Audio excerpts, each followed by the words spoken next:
Hello and welcome to the So What podcast, in which political economic analyst JP Landman discusses the issues uppermost in the minds of South Africans.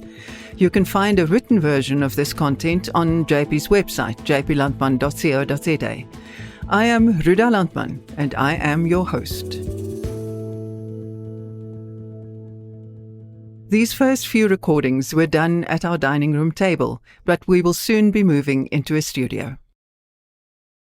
Hello, and as always, a very warm welcome to another recording which goes with JP's latest newsletter. This one is dated the 20th of January 2023, and it's about, what else could it be about at this moment? About electricity. JP, you start with a quote from Antonio Gramsci, and the quote reads, "The crisis consists precisely in the fact that the old is dying and the new cannot be born. In this interregnum, a great variety of morbid symptoms appear." Who was Antonio Gramsci and why is this relevant? Gramsci was imprisoned by the fascists in Italy in the 1930s, and he actually wrote these words from prison. He kept a journal of his writings while in prison, and this quote comes from there. Why is it relevant for South Africa today? Because I think it expresses absolutely precisely where we are with electricity. The old system of electricity provision in South Africa is busy dying. Eskom, as we used to know it, is busy dying. The way that we provided electricity to ourselves and the nation is busy dying. And the new system is being born. A system that will be much different from and encapsulate much more than Eskom. But the new system is not quite in place yet. The old system is also no longer working. And we're caught in that in-between, that interregnum between the old electricity system and the new system. And flowing from that, Ruda, I just want to make this one point very, very clearly. I don't think Eskom can be saved in its current format. If we look back in 5 years' time, Eskom, as we exist today, will no longer exist. It will exist in a much diminished and different form. So Eskom cannot be saved, in my view. But electricity provision will be saved. And that is what this piece is about. And then you make a point which I think is, one wants to say it's obvious, but I think we need to understand that. We have load shedding because South Africa does not generate enough power. What is the gap and how will it be closed? The capacity gap is between 4,000 megawatts and 6,000 megawatts.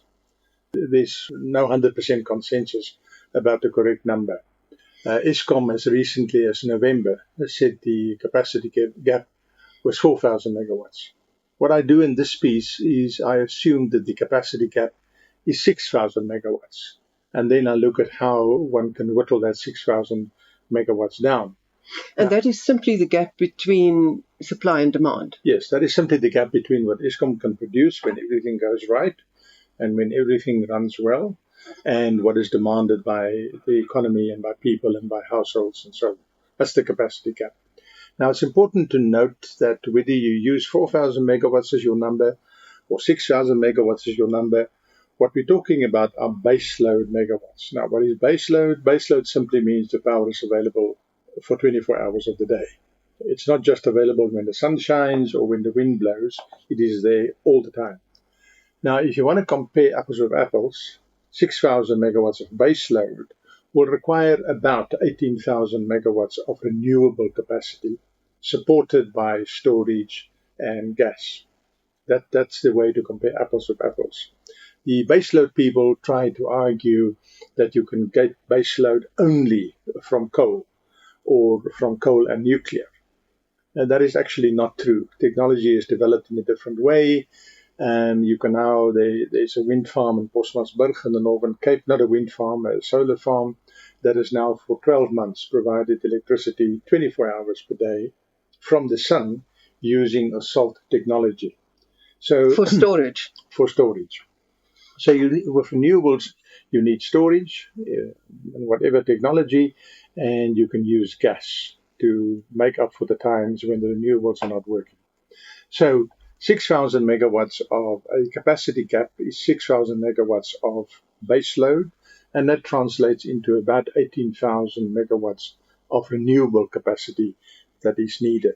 Okay, but we've been seeing renewable contracts being given. We all see wind farms everywhere. We see solar farms if you drive through the Northern Cape. Where are we in making up that gap? Right, so we've got about roughly 7,000 megawatts of renewables installed in the country that is already being used by Eskom. And to plug this capacity cap of 18,000 megawatts renewables, you have to install 18,000 new megawatts on top of what we've got already. So the numbers look as follows. 9,000 megawatts of capacity is being built at the moment by private companies, putting up power facilities for their own use and for the customers that they share it with, that they sell it to. That is private sector driven. It's about 100 projects countrywide, consist of wind and solar and batteries in many cases, and the number is 9,000. Then we have about 3,000 megawatts that have been procured through the official procurement processes run by the government, run by the Department of Mineral and Energy. If I say government, it includes procurement processes being run by local governments, but that's minuscule. You can, for all practical purposes, ignore that. There's a lot of talking and noise about what municipalities are doing, but so far it's a very, very small number. So 9,000 private, 3,000 public. That gives you 12,000 megawatts of new capacity that's in one shape or form in the process of being created at the moment. And you think by the end of 2024, most of that will be online? Yes, absolutely. Certainly the private processes, no question about that. I see there is a statement from the president suggesting that a lot of it will come online during 2023. That may be. I'm working on 2024 as the outside date. So we've got 12,000, and then there's another 2,000 that is being made available through Eskom, repurposing the land on which its current coal-fired power stations are standing. And what they've done is they've already leased out 6,000 hectares to private entrepreneurs to come and build renewable facilities on Eskom land. There's no power purchase agreement with Eskom. They can sell it to whoever they want to, and they have to pay Eskom a rent. But the upside of those sites is that they are already linked to the grid. Correct. Transmission is no problem because the coal-fired power stations transmitted power.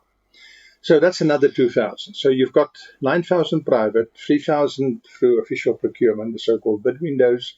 You've got 2,000 from Eskom that gives you 14,000.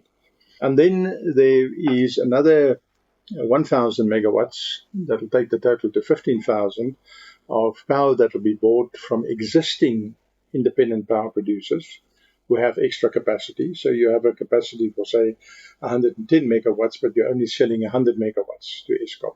So there's an extra 10 megawatts lying around. The idea is to buy 1,000 megawatts from existing independent power producers as well as the South African power pool. So we import power from the other countries in sub-Saharan Africa which also belong to the power pool. Now, the presidency or the National Energy Committee on Electricity is of the opinion that 2,000 megawatts can be procured in this manner. I've cut that number in half and only using the number of 1,000.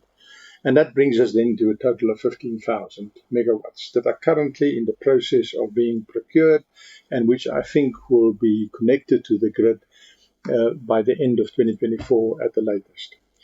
And this full number, Ruda, of 15,000 are projects connected to the grid or who have grid capacity available to them. There's a problem with the grid, as we can discuss later, but this 15,000 is covered by the grid. Okay, so we're left with 3,000 renewables, or a bit less if it's baseload. Yes. And where will that come from? You risk putting Medupi and Kusile into the picture. Yes, Medupi, not Kusile. We shouldn't treat the two of them the same. Medupi and Kusile, both of them have 6 units each. At Medupi, 3 of those units are in full operation, and 2 of them have been running at the EAF, an energy availability factor, of higher than 85%. In fact, one of them has run for 12 months at 92%. So the 3 units at Medupi are doing quite well. The place is being run by an old Eskom veteran, Mr. Zweli Witboy. He's been there for more than 20 years, and they're doing well. 2 of the units at Medupi are not at full capacity yet because they must be modified to deal with carbon emissions. Medupi or Eskom applied for an emission exemption from minimum emission standards. They didn't get the exemption, so they have to fix the plant to reduce emissions, and that's why 2 of the 6 units are not in full production yet. And then the 6th unit, as you know, was damaged in 2021 in an explosion. 2 employees were dismissed because of that explosion. No longer works for Eskom, and that unit should be in operation, giving us about 800 megawatts by September 2024. So, as you put it at the beginning of your question, we've got 1,000 megawatts of baseload that we need. We can get 800 megawatts of that from Medupi, bringing an extra unit online. Plus, the other 2 units that are currently being fixed for emission standards will probably give us another 200. But again, let's leave that out of the equation. Kusile actually is not doing that well at all. Of the 6 units, 4 were in operation by June last year, June 2022. And then there was an explosion that took one of them out of action. Don't know what the cause of the explosion is. Then a month later in October, an accident took place, which took out 2 more units. So 1 unit is running. I think it is safe, based on discussions I've had with people on the inside, to say that Kusile will not make a contribution to power supply in the country in 2023, and probably also not for the biggest part of 2024. So I ignore Kusile, and I assume that there are no megawatts coming from there, only from Medupi. And then the role of all the homeowners like ourselves. Many people are putting solar panels on the roof, and in many cases, by lunchtime, the batteries are full. Yes. Now, of course, not all panel owners have got batteries. One must allow for that too. Some people just use panels, and that's all. But it is a big potential source. Industry players reckon that there's 3,600 megawatts of renewable panels on homes and offices all over the country, and it's growing at the rate of 1,000 megawatts per year. Now, if you take that 3,600 and you apply the formula, it will give you a base load of over 1,000 megawatts. That's more than what Kusile is producing. It's quite a substantial amount of power. And what happens, as you correctly point out, is people satisfy their power needs, at least partially, from these solar panels. But then there's always a bit of a surplus. So you run your dishwasher, or you use your hairdryer, or you make coffee, and the panels provide you with power. And then after you've made your coffee, or after the dishwasher is run, well, the panels are still working. The sun is still shining in most parts of South Africa, and that power goes to waste. So what would be a logical thing to do, and Vietnam has done this, Germany has done this, many countries have done it, is you use that power by allowing people to feed the power back into the local municipal grid, or if they're connected to Eskom, to feed it back into the Eskom grid. That is the basic idea. Why do we not do it? For 2 reasons. The one is, what is the price at which you feed it in? It's the so-called feed-in tariff. And that tariff must be finalized. Eskom has developed a tariff. They call it a residential tariff. That's for homeowners. They call it Home Flex. But NERSA has to approve of that. My understanding is that NERSA did approve it last week when they announced their infamous tariff increases for the next 2 years. So that's an important hurdle to clear. And then, of course, you have to, the meter in your house will have to change. And the connection of the grid will have to change. Remember, our grid has been built as a one-way street, one-way traffic, power coming into the house. If you now change it to bring power into the house, but at the same time also send power out sometimes, you change from one-way traffic to two-way traffic. and that requires technical changes. So although the concept is easy to understand and although the concept is quite clear, you need an appropriate price and you need technical changes. Then you can move along this road. I'm very delighted to see that the presidency in their statement have made it quite clear that this is a major area of work now for government. They want to finalize the feed-in tariff and get the show on the road. And that will add another few hundred megawatts of baseload to the national supply. But what about the municipalities? Not everyone buys directly from Eskom.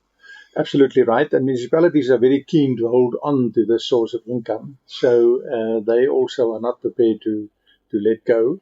In fact, SALGA, the Association of Local Governments, have brought a court case against the government for the court to declare that only municipalities are allowed to distribute power in a certain municipal area. Now, we must see where the court case goes. One can understand where they come from. And again, the old system is dying, the new one is being born, but precisely what must be the rules of the new one? And you don't design these things by way of artificial intelligence and then it's there. It's a process of moving through the obstacles. And I think what municipalities want and what they can get is part of that process. And deeply political. And it's very deeply political. We are all on the page of let's use renewables, let's change the energy system, let's become part of the global move to a greener economy and so on and so forth. A lot of people in South Africa don't accept that, and they are fearful of the changes. They are fearful that the poor will be left behind and so on. All those problems can be overcome. It is possible to overcome them all. Countries have done it, and we will also do it. But it's a process of working through the issues. I think that's important. Any short-term possibilities? Look, there are only two short-term possibilities that I can see.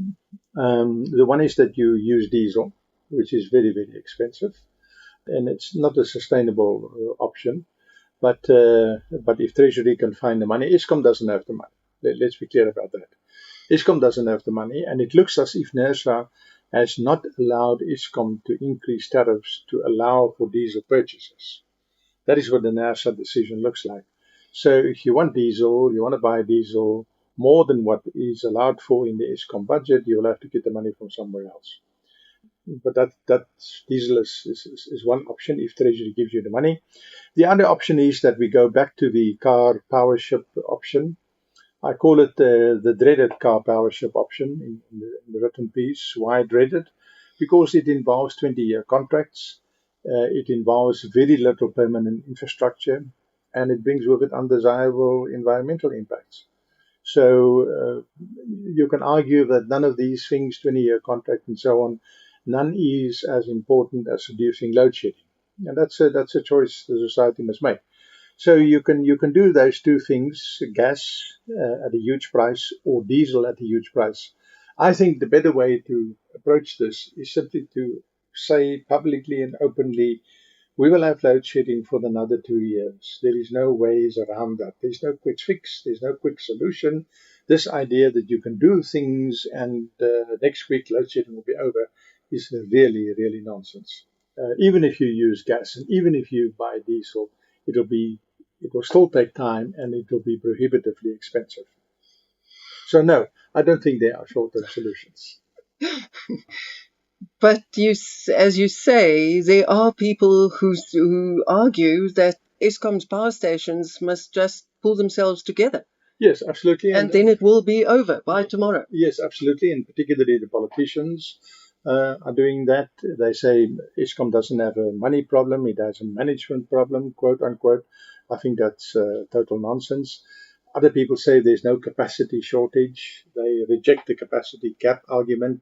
What they're saying is that Eskom has got about 45,000 megawatts of installed capacity and is only delivering about 24,000.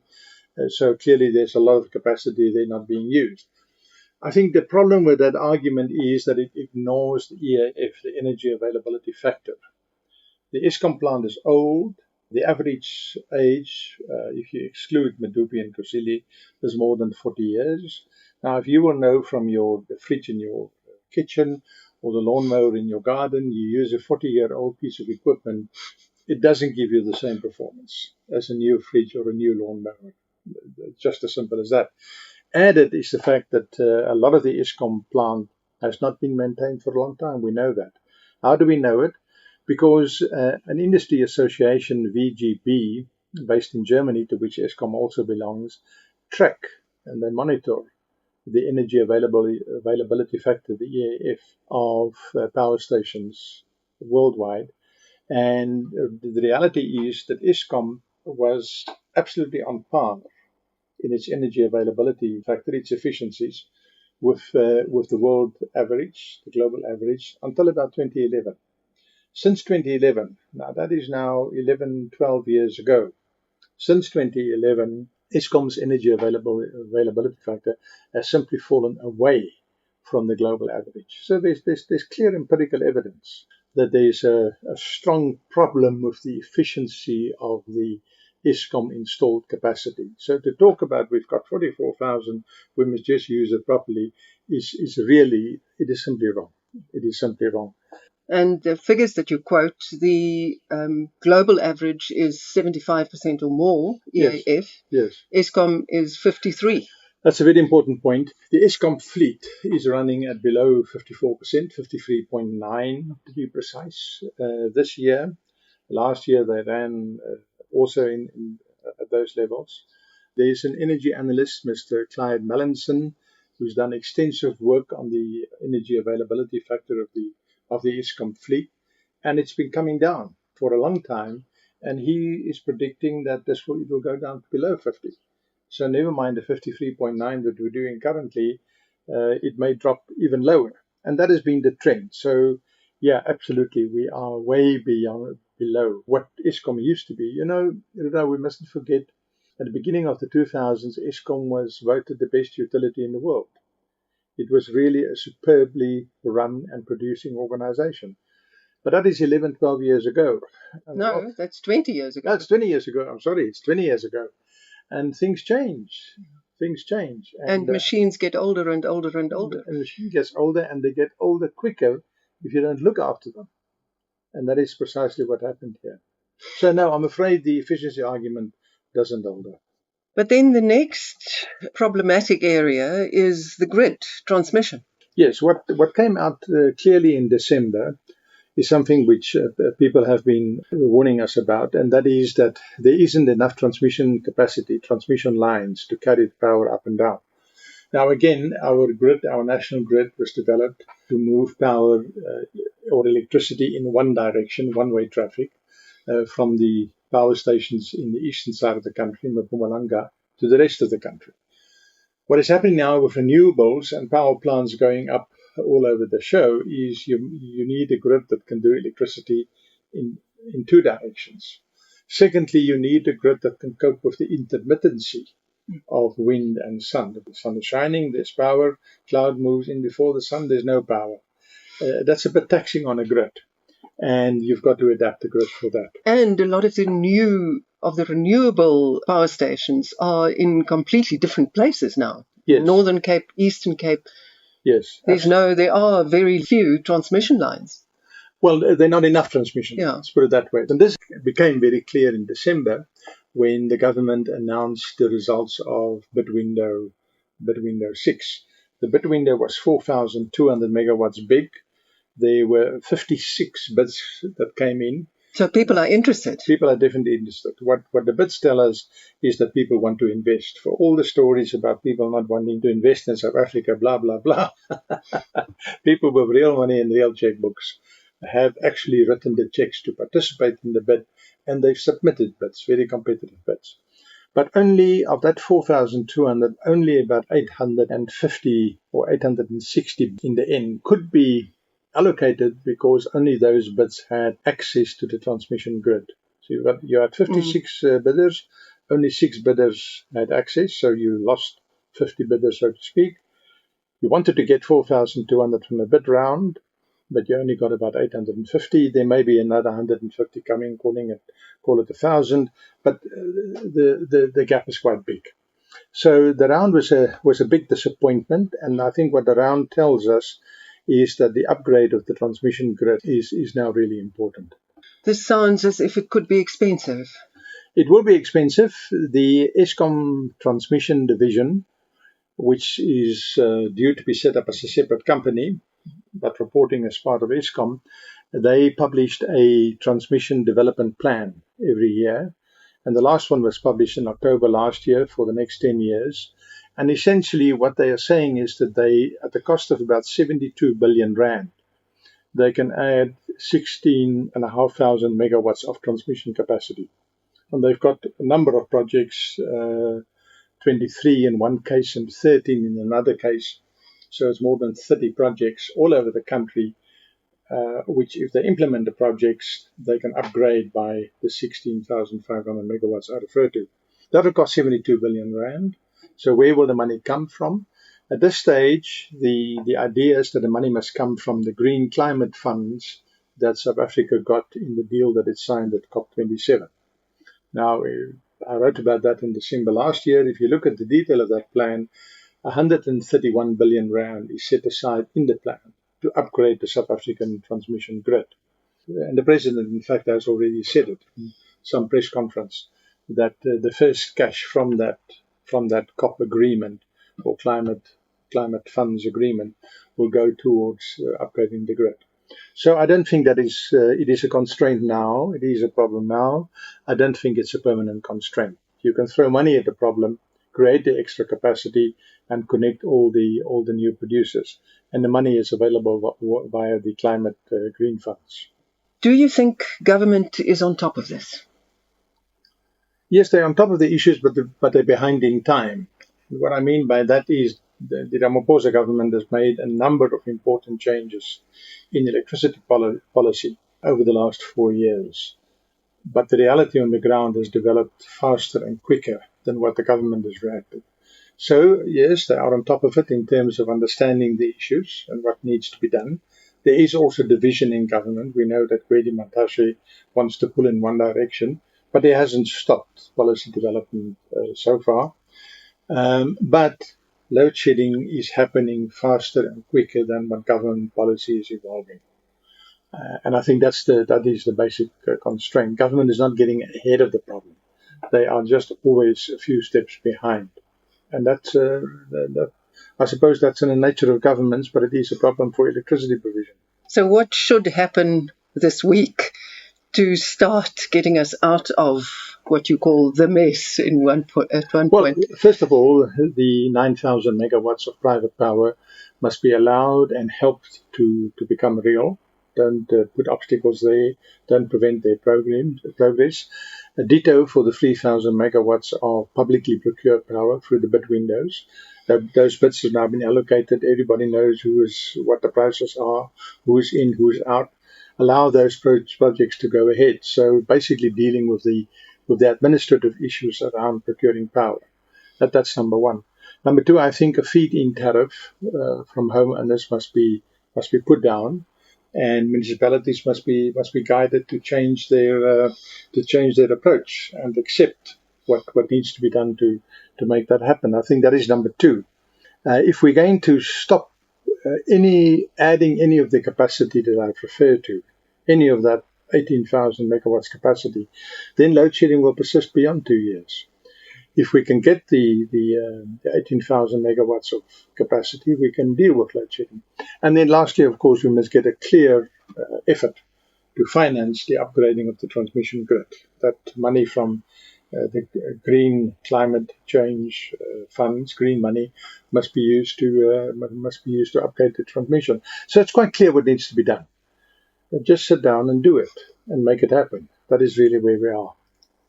From your lips to, I won't say God's ears, from your lips to the relevant people in government's ears.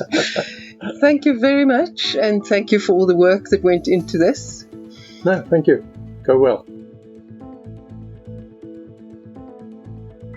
Thank you for listening to the So What podcast. If you enjoy this content, please don't forget to leave a review and a rating, and please consider subscribing so you don't miss any future episodes. Also, tell your friends. Remember, you can find a written version of all JP's content at jplandman.co.za.